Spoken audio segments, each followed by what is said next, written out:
నమస్కారం అండి. నా పేరు మల్లికార్జున్, జేబీ ఆటో యూనియన్ నుంచి.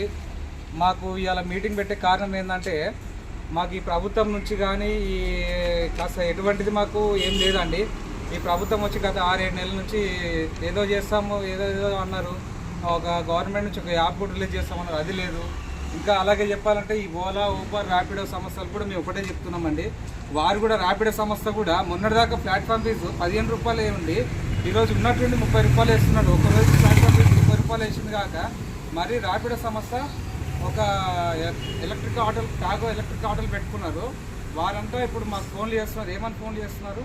నెలకు 24,500 రూపాయలు జీతం ఇస్తాము, వచ్చి 13 గంటలు లాగిన్లో ఉండాలా, డ్యూటీ చేయాలన్నట్టుగా మాట్లాడుతున్నారు.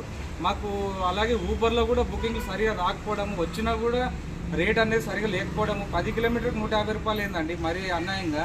అలాగే ఓలాలో కూడా ఎటువంటి లేదు, ఓలాలో కూడా సేమ్ అదే రేట్లో ఇస్తున్నారు.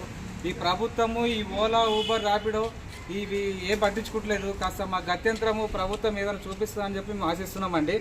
అలాగే ఈ ఓలా, ఊబర్, ర్యాపిడో సంస్థ కూడా ఒకటే చెప్తున్నాము. ర్యాపిడో సంస్థకి ఇంకోటి కూడా ఏంటంటే పూర్తిగా వెహికల్స్ అనేది నిషేధించాలా. అలాగే తెలంగాణ ట్రాఫిక్ సంస్థ కూడా ఒకటే చెప్తున్నాం పోలీసుల అధికారులకి, ఏంటంటే ఈ ఓలా, ఊబర్ బైకులు అనేది చాలా ఎక్కువైపోయినాయి. ఎవరికి పడితే వాళ్ళకి అవి కమర్షియల్ వెహికల్స్ కాదు. అయినా మీరు ఓలా, ఊబర్, ర్యాపిడో ఎందుకు ఇస్తున్నారో మాకు అర్థం కావట్లేదు. కాస్త దీని మీద మీరు దృష్టి పెట్టి కాస్త ప్రభుత్వము అలాగే తెలంగాణ ట్రాఫిక్ సంస్థ కూడా దృష్టి పెట్టి ఈ బైకులు అనేది పూర్తిగా నిషేధిస్తే మాకు కాస్త ఏదైనా గత్యంతరం ఉంటుంది ఈ ఆటోలో అనేది మేము ఆశిస్తున్నామండి. కాస్త దీన్ని పూర్తిగా ఈ బైకులు అనేది పూర్తిగా నిషేధించాలా. అలాగే మాకు సరైన రేటు కట్టియాలా, 1 కిలోమీటర్కి 20 రూపాయలు చొప్పున కట్టియాలా. మాకు ఏ రేట్లు లేవు, బుకింగ్లు లేవు, ఏం లేవు.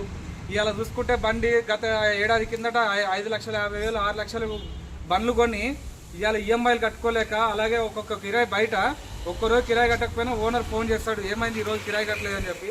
ఒక్క ఆటో కిరాయి వచ్చేసి మామూలు ఆటో అయితే 300 రూపాయలు, అలాగే లేటెస్ట్ ఆటో అయితే 400, 500. ఏందండి ఎలా బతకాలా మేము? మాకు ఇవే వచ్చండి, మాకు వేరే ఏం రావు. మాకు వచ్చింది ఆటో తోలుకోవడము. దీని మీద కూడా మీరు ఇవన్నీ చేస్తే ఇంకా మేము ఎలా బతకాలండి? కాస్త ప్రభుత్వం కూడా మా గురించి ఏదైనా ఆలోచించి మాకు ఏదైనా గత్యంతరం చూపించాలని చెప్పి మేము ఆశిస్తున్నాము. అలాగే తెలంగాణ ట్రాఫిక్ పోలీసులకు కూడా మేము మా రిక్వెస్ట్గా చెప్పడం ఏంటంటే, ఒకసారి మీరు కూడా గమనించండి బైకుల్ని ఎంతమంది ఎలా నడుపుకుంటున్నారు ఓలా, ఊబర్ బైకులు. ఈ ఓలా, ఊబర్, ర్యాపిడో సంస్థకు కూడా మేము ఇంకోటి చెప్తున్నాము, ఈ బైకుల్ని నిషేధించకపోతే రాబోయే రోజుల్లో చాలా పెద్ద ఎత్తున ధర్నాలు చేయాల్సి వస్తుంది, సమ్మెలు చేయాల్సి వస్తుంది, ఎన్నో చేయాల్సి వస్తుంది. అది ఏం జరిగినా తర్వాత ఇలా జరిగింది అలా జరిగిందని ప్రభుత్వం మమ్మల్ని అడగద్దండి. ఓకేనా? రైట్.